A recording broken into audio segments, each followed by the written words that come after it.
혹시 정순신 변호사와 부인 조 씨, 그리고 서울에서 학교폭력 자치위원으로 활동했다고 하는 송계동 변호사와 공적 사적으로 혹시 연관이 있으십니까? 없습니다. 일면식도 없으십니까? 네.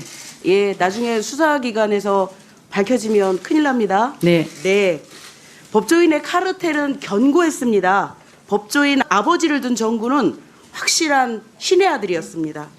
국가수사본부장에 발탁된 정순신 변호사는 연수원 27기로 한동훈 법무부 장관의 동기입니다. 거기에 강제 전학이 부당하다고 재심을 청구한 정군의 어머니 조 씨의 법률 대리인도 연수원 27기인 송계동 변호사였습니다.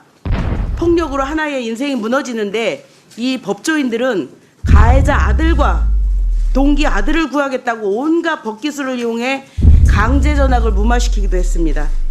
개탄스럽습니다. 졸업 후 2년간 보존해야 하는 강제 전학 처분이 졸업과 동시에 삭제된 상황에 대해서 질문하겠습니다. 교장 선생님은 고은정 교장은 이 사건의 현재 상황에 대해 충분히 인지하고 계시지요? 제가 말씀 좀 드려도 되겠습니까? 충분히 인지하냐고 물었습니다. 충분히는 모르겠지만 제가 알고 있는 내에서는 답변하겠습니다. 네. 2019년 9월 1일자로 부임하셨지요? 네. 예. 그러면 발령 후에 정군이 2019년 2월에 전학을 왔고 4월에 강제 전학 집행정지가 대법원에서 최종 패소한 사건에 대해서 알고 계셨습니까? 모르고 있었습니다. 그럼 부임 와서 뭐 하셨어요? 학교 폭력으로 그것도 민사고에서 반포고등학교로 전학한 학생의 사건에 대해서 알았느냐라는 거예요. 몰랐습니다. 발령해서 몰랐어요? 네. 몰랐으면 교장의 자격이 없는 거죠. 그렇죠?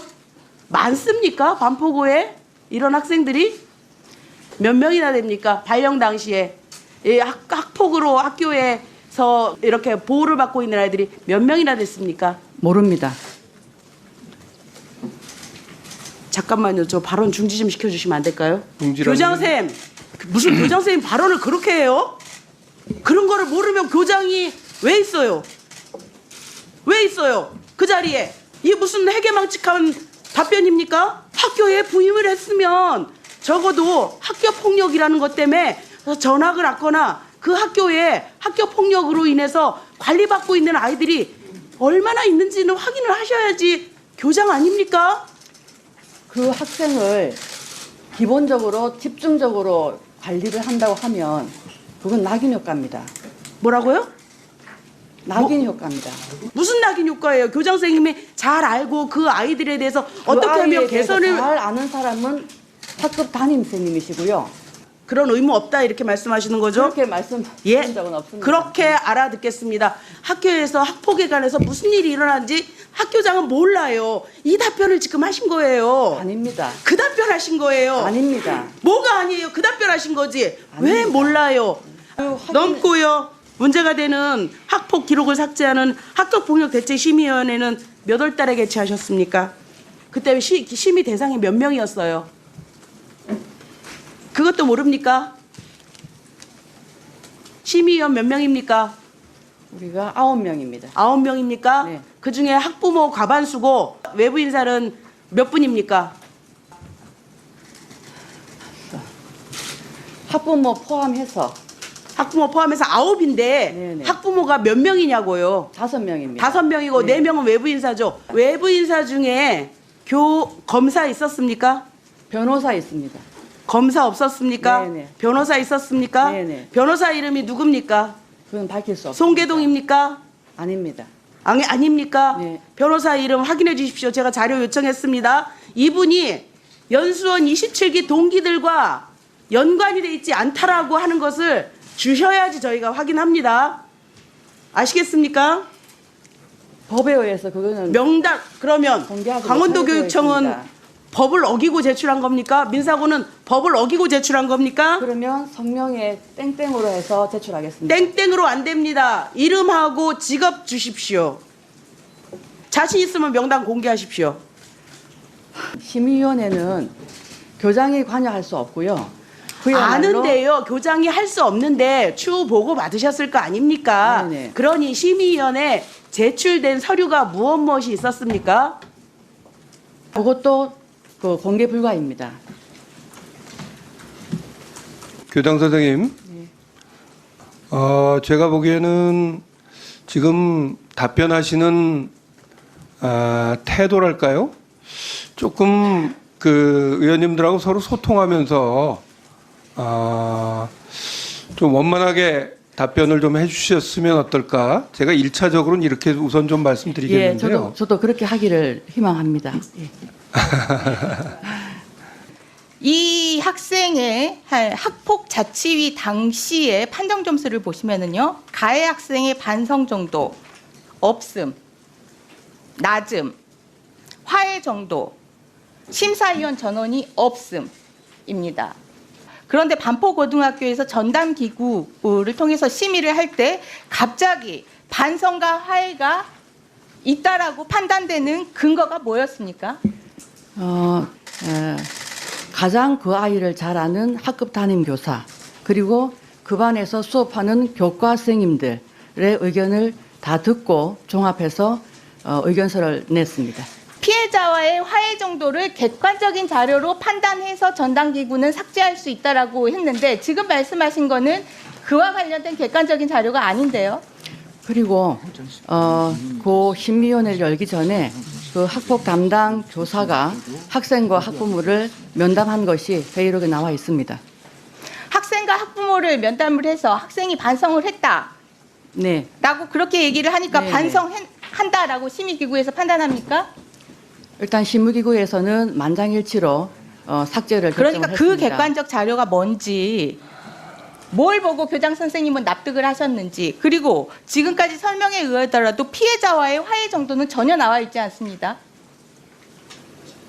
그와 관련된 객관적 자료 있었습니까? 회의록에 기재되어 있는 걸로 기억합니다. 보셨다면서요. 네, 어떻게 되었습니까? 반성을 하고 있고 앞으로 그런 일이 없도록 하겠다는 그런 내용이 있습니다. 판정 당시에 8명 전원이 화해 가능성이 없다라고 판정이 됐는데 전담기구 심의 당시에는 어떤 객관적인 자료로 그 부분을 판단을 하신 겁니까?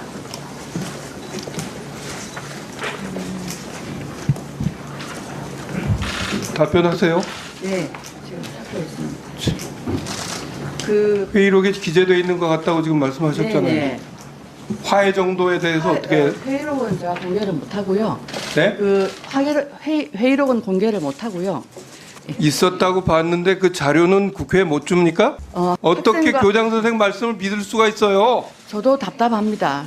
학생과 학부모의 동의가 있으면 공개를 하겠습니다. 아 참네. 이거 장관 차관도 좀 잘 들어주세요. 학교 폭력 기록을 삭제했는데 중요한 요건이 있어요. 반성하느냐, 화해했느냐 하는데 그 중요한 입시를 앞두고 반성하냐고 물어보면 반성 안 한다고 답할 사람이 어디 있겠어요? 그런데 화해는 그것과 다르죠. 상호적인 거 아닙니까? 화해가 제대로 이루어졌는지 여부에 대해서는 도대체 뭘 가지고 판단을 했다는 건지 지금 교장 선생님 얘기는 자료는 공개 못 하겠는데 내가 본 것 같다. 우리가 이렇게 넘어갈 수가 없어요. 어떻게 생각하세요? 그 삭제를 하기 위해서는 폭력대책심의위원회 심의를 반드시 거치게 되어 있습니다. 내가 거기 그리고- 요건이 있잖아요. 네, 그 심의 내용 안에는 그 심의는 위원 9명으로 구성되어 있고요. 그 위원들이 서로 협의를 하는 겁니다. 그러니까 예. 반성은 본인한테 물어서 본인이 반성합니다 하면 뭐 사실 여부를 떠나서 그렇다 치고 화해는 어떻게 확인하느냐 말이에요. 화해는 상호적인 거 아니에요. 살펴보겠습니다. 확인해 보겠습니다. 반드시 살펴보시고 반드시 확인하시고 답을 꼭 하셔야 될 겁니다. 지금 어디가 빈틈인지 좀 보이십니까? 삭제를 위해서는 그 반성과 화해가 필요한데 제가 보기에는 그 과정이 제대로 안 된 상태에서 반성과 화해가 이루어졌다고 하고 삭제했다는 것으로 보여져요. 이게 뭔가 제도적 미비가 느껴지지 않으세요? 지금부터 중요한 사항을 말씀드리겠습니다. 약 1분만 집중해서 들어주시길 바랍니다. 제가 유튜브 구독자분들을 위해 특별히 준비했습니다. 이슈 뉴스만 잘 챙겨보셔도 충분히 돈을 벌 수 있는 방법이 있다고 말씀드렸는데요. 이 사진을 보시면 어떤 생각들이 드시나요? 단지 이런 뉴스가 있구나는 생각뿐이라면 잘못 생각하고 계신 겁니다. 그 이유가 무엇이냐면 제가 6월 말 7월 초에 뭐라고 말씀드렸나요? 지금은 바이오에 관심을 가져야 한다라 분명히 계속 말씀을 드리고 투자 쪽으로도 생각을 해봐야 한다고 말씀드렸습니다. 이런 유튜브 영상 썸네일을 많이 보셨을 텐데요. 이런 바이오 관련 이슈가 되었을 때 투자자 또는 부자들은 어떤 생각할까요? 바이오 관련해서 이슈가 많이 발생하고 있으니 바이오 관련주가 무엇인지 어떤 종목이 가장 좋을지 어디 투자를 해야 돈이 몰릴 수 있는지 자연스럽게 생각한다고 말씀드렸습니다. 그 이유는 바로 이슈가 곧 돈으로 이어지고 그 이슈가 나에게 돈을 벌어준다는 경험적 확신이 있기 때문입니다. 지난번에도 유튜브 구독자분들과 함께하는 주식으로 수익 내기 프로젝트를 진행했었는데요. 당연히 100% 무료로 진행했고 이 사진을 보시면 아시겠지만 구독이라는 문자 메시지를 남겨주시는 모든 시청자분들께 이렇게 바이오 관련주 중에 가장 급등할 확률이 높은 한 종목을 알려드렸습니다. 사진을 보시면 아시겠지만 6월 말 라파스를 추천드렸는데요. 정확히 얼마에 매수하고 어떤 종목을 사야 하는지 어느 지점에서 팔아야 하는지 이런 부분들까지 여러분들에게 정확히 알려드렸습니다. 실제로 많은 분들이 수익을 보셨고 오른쪽 사진을 보시면 아시겠지만 6월 말 라파스를 소개해드리고 난 후 실제로 며칠이 지나지 않고 이렇게 주가가 2배 이상 급등하였습니다. 지난번과 똑같이 문자 메시지로 구독이라고 보내주시면 이번에 이슈가 되고 있는 주식 중에 앞으로 대장구시를 하면서 주가가 가장 꽤 상승할 종목을 시청자분들에게 문자 메시지로 종목명과 사고자 하는 시점을 모두 알려드리겠습니다. 그래서 이 영상을 보시고 계신 시청자분들에게 이번 종목이 궁금하다 하시는 분들은 남녀노소 시간대 상관없이 이렇게 상단에 제 번호를 항상 남겨놓고 있습니다.